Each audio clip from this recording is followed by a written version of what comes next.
Khajuraho international film festival एक ऐसा event जहां हर साल देश विदेश के बड़े बड़े सेलिब्रिटीज, फिल्म मेकर्स और आर्टिस्ट आते हैं। पर इस फेस्टिवल के आगे जो दिखाई देता है वो कुछ और ही कहानी है। यहाँ एक मंच पर हमारे पास आज एक व्यक्ति है जो इस फिल्म फेस्टिवल के नाम पे अपनी जिंदगी के सबसे बड़े चैलेंजेस से गुजर रहा है। साकेत गुप्ता, जो खुद को एक सफल ट्रैवल एजेंट और टिकट वेंडर के रूप में जानते हैं। उन्होंने खजुराहो फिल्म फेस्टिवल और ओरछा राम उत्सव के लिए टिकट्स और ट्रांसपोर्टेशन का काम किया, लेकिन अब उनके पास ना पैसा है ना शांति। उनकी जिंदगी खत्म होने के कगार पर है। दिक्कत ये है कि जो राजा बुंदेला जी यहाँ फिल्म फेस्टिवल करते हैं, मैं इनके साथ 2017 से लगभग जुड़ा हुआ हूँ, ठीक है। और मैं इनका टिकटिंग का, ट्रांसपोर्टेशन का काम देखता हूँ। और इन्होंने क्या किया, काम करा लिया है और पेमेंट हर बार होल्ड कर देते हैं। कह देते हैं कि सरकार से पेमेंट नहीं मिला, ये नहीं मिला, जबकि पेमेंट इनको सब मिलता है। केवल बहानेबाजी हो रही है। लास्ट ईयर जब मैंने काम करने के लिए इनको मना किया तो इन्होंने ये आश्वासन दिया कि हम दिसंबर, इस बार फेस्टिवल होने के पहले, 2024 का फेस्टिवल होने के पहले आपका पेमेंट पूरा क्लियर। बाकायदे उसका मेरे पास मेल पे इनका प्रूफ है और ये हमें किसी चीज़ के रिप्लाई नहीं देते हैं। 32 से 33 लाख रुपए मेरा पेमेंट है 2018 से लेके अभी तक का। हर साल क्या करते हैं कि ये यहाँ खजुराहो में फिल्म फेस्टिवल भी करते हैं, ओरछा में राम महोत्सव भी करते हैं। ये कुछ पेमेंट दे देते, कुछ होल्ड कर लेते हैं, कहते हैं कि हम बाद में दे देंगे। तो इनके आश्वासन में आगे ठीक है चलो इनका बाद में दे देंगे। लेकिन जब लास्ट ईयर मैंने काम करने के लिए इनको मना किया तो इन्होंने बोला नहीं कि हम दिसंबर 2024 के पहले 100% आपका पेमेंट क्लियर करेंगे फिल्म फेस्टिवल स्टार्ट होने के पहले। लेकिन इसके बाद इनका कोई, यहाँ से जाने के बाद, खजुराहो से जाने के बाद, ना इनका मेल का रिप्लाई आ रहा है, ना व्हाट्सअप का रिप्लाई आता है, ना इनका लेटर के द्वारा रिप्लाई, कुछ भी रिप्लाई नहीं आता है इनका। मतलब टोटल इग्नोर किया जा रहा है हमको। साकेत गुप्ता की बात सुनते हुए आप समझ सकते हैं कि उनके लिए ये बस एक बिजनेस डील नहीं, जिंदगी का सवाल बन गया है। एक ऐसे इंसान के लिए जो पहले किसी के लिए काम करता था, आज अपने हक में पैसे मांगना इतना मुश्किल हो गया है। पिछले एक हफ्ते से भोपाल में हूँ। जैसे ही यहाँ से पेमेंट क्लियर होगा मैं क्लियर करूँगा। सरकार से पैसा लेना है 60 लाख रुपए। वो ठीक है सर, लेकिन ठीक है, बस अब इसके आगे कोई बात नहीं है। ये सरकार का पैसा है, काम के सरकार के लिए आया है। सरकार से पैसा मिलेगा, मैं निवारण करूंगा।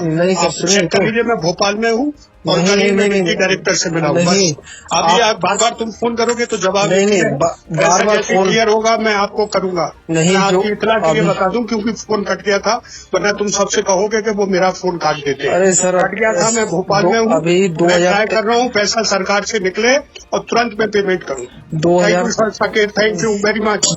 ये बातें सुन के आपको लग सकता है कि राजा बुंदेला के पास एक एक्सक्यूज है, लेकिन साकेत गुप्ता जैसे व्यक्ति के लिए ये एक्सक्यूज उनके जीने का हक छीन रहा है। ये उनके लिए सिर्फ एक फेस्टिवल का इशू नहीं है, ये उनकी जिंदगी की कहानी बन गई है। उनको दिया हुआ, जो मैंने उनको लेटर दिया था 2023 में कि ये मेरा पेंडिंग है, जिसमें उनके जो असिस्टेंट जगमोहन जी, उन्होंने रिसीव किया कि हाँ ये पेमेंट आपको देना है।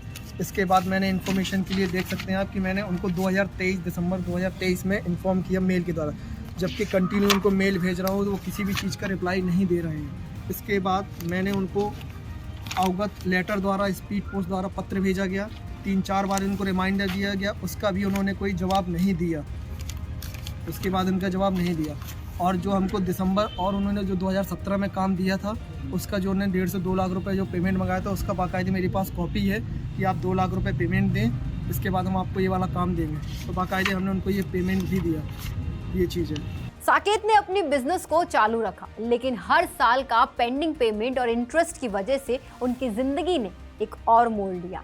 हर साल उनको थोड़ा पैसा मिलता और बाकी का पैसा नेक्स्ट ईयर पर शिफ्ट हो जाता।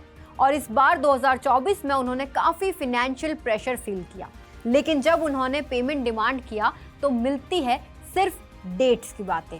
ऐसे में ये क्राइसिस सिर्फ एक व्यक्ति का नहीं, पूरे समाज का है, जहां एक तरफ राजा बुंदेला के पास बड़े एक्टर्स और स्टार्स के साथ ग्लैमर है, वहीं दूसरी तरफ एक सड़क पे काम करने वाला इंसान अपनी जिंदगी के सबसे बड़े फैसले लेने की सोच रहा है। अब साकेत गुप्ता की जिंदगी का एक और मोड़ है। उन्होंने लोकल अथॉरिटीज के सामने अपनी जान की बात रखने का फैसला लिया है। लेकिन क्या ये सब कुछ बदलेगा या फिर वो ऐसे ही बेकार होने के लिए छोड़ दिया जाएगा? जब एक व्यक्ति अपनी जिंदगी को खतरे में डालकर अपने हक की मांग करता है तो हम सबको सोचना चाहिए कि किस तरह हम अपनी रिस्पॉन्सिबिलिटी को समझते हैं। क्या हम सिर्फ फेस्टिवल्स और इवेंट्स को ग्लैमर की आंख से देखकर उसकी असली वैल्यू को समझ रहे हैं? साकेत गुप्ता की कहानी ये दिखाती है कि किसी भी बड़े इवेंट का असली फेस तब दिखाई देता है जब हम उसके पीछे छुपी असली कहानी को समझते हैं। MP फर्स्ट के लिए गौरव मिश्रा की रिपोर्ट। इस तरह की और वीडियो देखने के लिए हमारे YouTube चैनल को सब्सक्राइब करें और बेल आइकन को दबाना ना भूलें। यदि आप हमारा वीडियो Facebook पर देख रहे हैं तो पेज को लाइक और फॉलो जरूर करें। हमारे अन्य सोशल मीडिया पेजेस से भी जुड़ें।